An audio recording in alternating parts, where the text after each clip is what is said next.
बिस्मिल्लाहिर्रहमानिर्रहीम। अस्सलाम वालेकुम। हमने लास्ट टाइम एमएससी का पोर्शन कर रहे थे तो उसमें क्वांटम फिज़िक्स हमने कर लिया। आज हम शुरू कर रहे हैं सॉलिड स्टेट फिज़िक्स। तो सॉलिड स्टेट फिज़िक्स में ये जो बुक्स लिखी हुई हैं कैटल ईटीसी, यहाँ से ये नोट्स बने हुए हैं। तो इसमें शुरू करते हैं हम इसको। तो फर्स्ट मैटर से है। मैटर की हमने देखा कि ये 4 स्टेट्स होती हैं मैटर की, और क्या क्या होती हैं, solid, liquid, gas and plasma होती है। ठीक है, तो इसकी अब देखते हैं प्रॉपर्टीज़ स्टडी करते हैं। तो इलेक्ट्रिकल प्रॉपर्टीज़ इसमें होती हैं, और मैग्नेटिक प्रॉपर्टीज़ हैं, थर्मल प्रॉपर्टीज़ हैं, मैकेनिकल प्रॉपर्टीज़ हैं। तो to differentiate between insulator, conductor and semiconductor.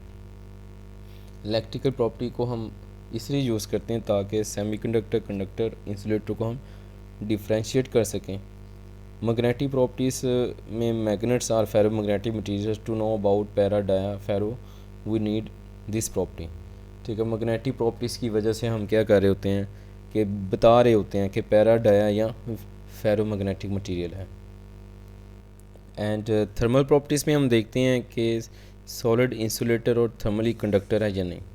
To know which solid is thermal insulator और थर्मल कंडक्टर, कौन सा थर्मली इंसुलेटर है या थर्मली कंडक्टर है, ये थर्मल प्रॉपर्टीज़ हमें बताती हैं इसमें। ठीक है, तो नेक्स्ट मैकेनिकल प्रॉपर्टीज़ हैं इसमें। मैकेनिकल प्रॉपर्टीज़ हमें बताती हैं कि कोई बॉडी कितना मैकेनिकली स्ट्रॉन्ग है। ठीक है, और ऑप्टिकल प्रॉपर्टीज़ या ऑप्टोइलेक्ट्रॉनिक प्रॉपर्टीज़ ये हमें बताती हैं which material is required to make solar cell is decided by optical property, कौन सा बेस्ट है सोलर सेल बनाने के लिए। नेक्स्ट इसमें टाइप्स ऑफ सॉलिड से देखने लगे हैं। तो टाइप्स ऑफ सॉलिड में डिफरेंट टाइप्स होती हैं। जैसे इधर हम देखते हैं सॉलिड क्रिस्टलाइन सॉलिड्स होते हैं, नॉन क्रिस्टलाइन होते हैं। तो क्रिस्टलाइन में क्या आता है, सिंगल क्रिस्टल होते हैं, जैसे क्वार्ट्स है, डायमंड है, ये सिंगल क्रिस्टल है। और नॉन क्रिस्टलाइन क्या है, मॉर्फस है, प्लास्टिक है, ग्लास है। ठीक है, और क्रिस्टलाइन में पॉली क्रिस्टलाइन भी होते हैं, सिंगल क्रिस्टल भी होते हैं। सिंगल क्रिस्टल में डायमंड और क्वार्ट्स आ जाएंगे, और पॉली क्रिस्टल में कॉपर, एयू और सिल्वर इसमें आ जाएंगे। और crystalline solids are characterised by regular और पीरियोडिक अरेंजमेंट ऑफ एटम्स और मॉलिक्यूल। रेगुलर अरेंजमेंट होती है लाइक दिस, ये डायग्राम बनी भी हुई है। Every solid is made up of atoms और मॉलिक्यूल। ठीक है, atoms are repeatingly themselves after certain distance पे ये इक्वली खुद को रिपीट कर रहे होते हैं। क्रिस्टलाइन में non crystalline solids are characterised by random arrangement of atoms और molecule, and arrangement of atoms will decided their properties. और हमें पता है कि ये इनकी जो अरेंजमेंट है यही प्रॉपर्टीज़ को डिसाइड कर रही होती हैं। Plastic is non crystalline, copper is crystalline. जो प्लास्टिक है वो नॉन क्रिस्टलाइन है, और जो कॉपर है वो क्रिस्टलाइन है। Diamond and copper both are crystalline, but diamond is single crystal but and the copper is the poly crystalline.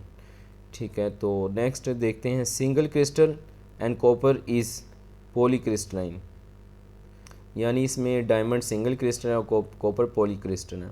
अच्छा, इसमें आगे देखते हैं the single thought the crystal we have same types of arrangement then the crystal will be the single crystal. अगर क्या कहता है इसमें single thought the crystal we have same type of arrangement then the crystal will be single crystal. ठीक है, same type of arrangement हो तो single crystal होगा। अब पॉली क्रिस्टलाइन क्या होता है इसको देखते हैं। ठीक है, सेम टाइप ऑफ अरेंजमेंट में सिंगल क्रिस्टल होगा लाइक दिस, ये सिंगल है। ठीक है, इसमें सेम अरेंजमेंट है तो ये सिंगल क्रिस्टल हो गया। पॉली क्रिस्टलाइन में क्या होता है, poly crystalline is the aggregate of large number of single crystal. अगर large number of single crystal को एग्रीगेट कलेक्टिव कर लिया जाए, ठीक है, तो उसको पॉली क्रिस्टलाइन कहते हैं, यानी नंबर ऑफ क्रिस्टल इसमें आएंगे। The small single crystal are known as grain. सबसे छोटे सिंगल क्रिस्टल को हम ग्रेन कहते हैं। And boundaries separating these crystals are grain boundaries, और इनको जो सेपरेट करती है बाउंड्रीज उनको ग्रेन बाउंड्रीज हम कहते हैं। अब नेक्स्ट इसमें देखने लगे हैं ठीक है। If we consider the graphite and quartz then their properties are if we consider graphite and crystal then their properties are different because their properties depends upon their binding। ठीक है, ये इनकी प्रॉपर्टीज़ डिफरेंट होंगी graphite की और quartz की, क्योंकि इनकी बाइंडिंग, इनकी जो प्रॉपर्टीज़ हैं वो बाइंडिंग पे डिपेंड करती है, बाइंडिंग एनर्जी वगैरह। In nature most of the solids are in the form of crystalline. जो मोस्टली सॉलिड्स हैं वो क्रिस्टलाइन की फॉर्म में है, because a crystalline solid is more stable as compared to amorphous solid, as energy is released during the formation of crystalline material is more than the amorphous solid। ठीक है, तो ज़्यादा energy release होती है crystalline की form में, तो stable हो जाएंगे as compare to amorphous. As more energy released in the formation of crystal will be more stable. ठीक हो गया, वही बात होगी। अब helium nucleus is formed by 2 deuteron nuclei. अब इसमें हीलियम ड्यूट्रॉन को मिलाया, हीलियम बन गया।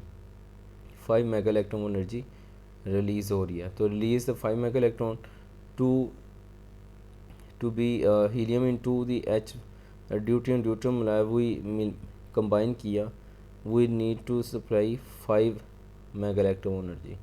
अब इसको 5 ही एनर्जी देंगे तो ये स्प्लिट होगा। ठीक है, ये स्टेबल है, ये भी स्टेबल है। अच्छा, नेक्स्ट इसमें देखें study of the crystalline structure. अब क्रिस्टलाइन स्ट्रक्चर की हम स्टडी देखने लगे हैं, तो लेटेस्ट को देखना है। पीरियोडिक अरेंजमेंट है ऑफ इमेजिनरी पॉइंट्स, जो पॉइंट्स हैं इमेजिनरी वो पीरियोडिक अरेंजमेंट होंगे, और इनकी अरेंजमेंट भी क्या होगी, एटम्स होंगे। This is periodic arrangement of atom, atom की अरेंजमेंट को कहते हैं।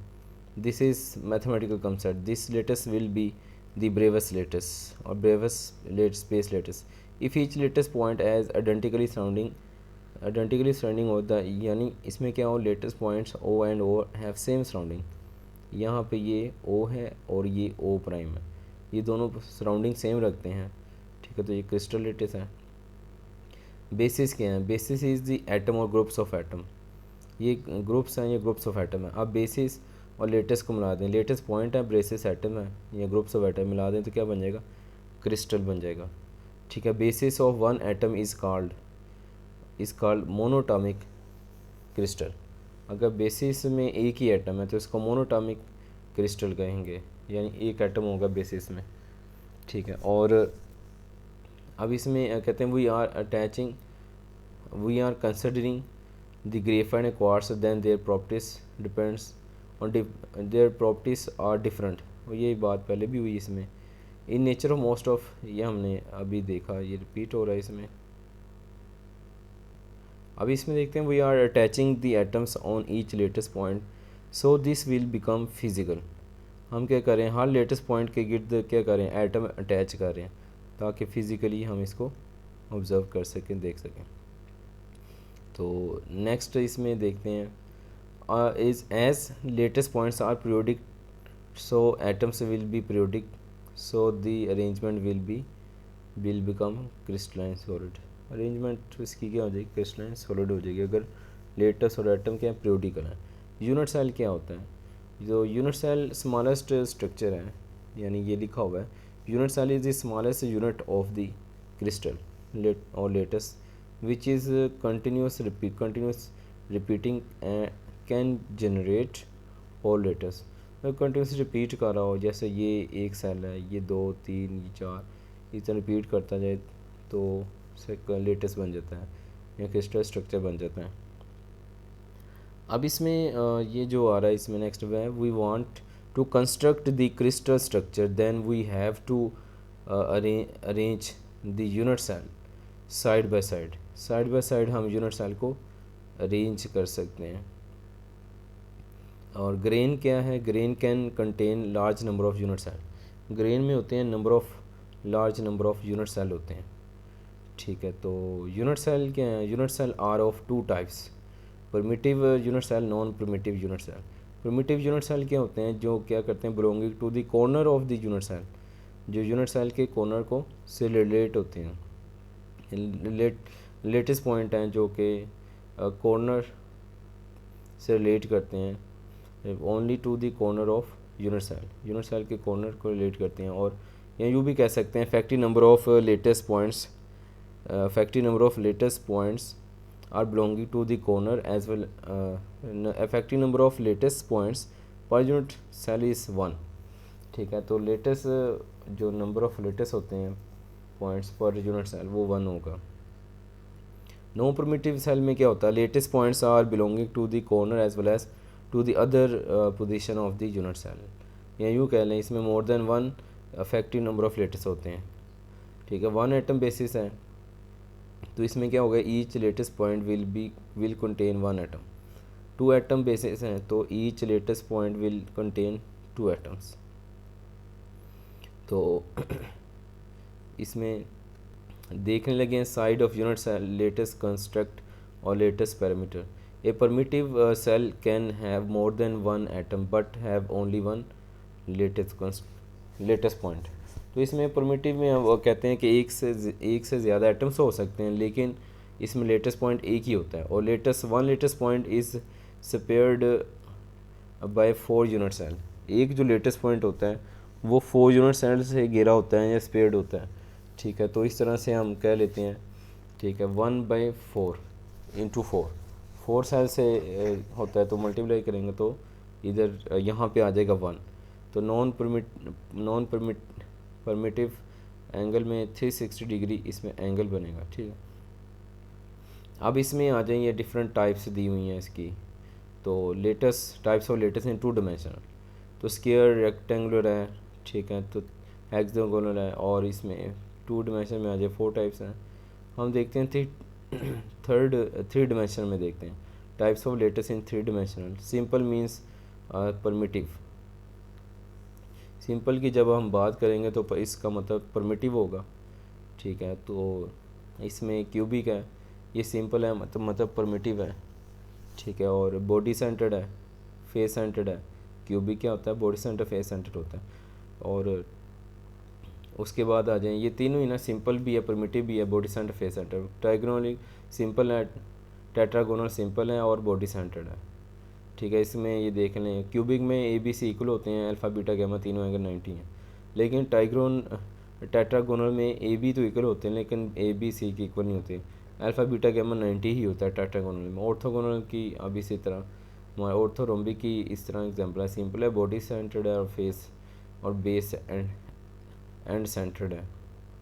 इसमें साइड तीनों नहीं इक्वल नहीं होती, लेकिन एंगल इसमें तीनों इक्वल आ रहे होते हैं।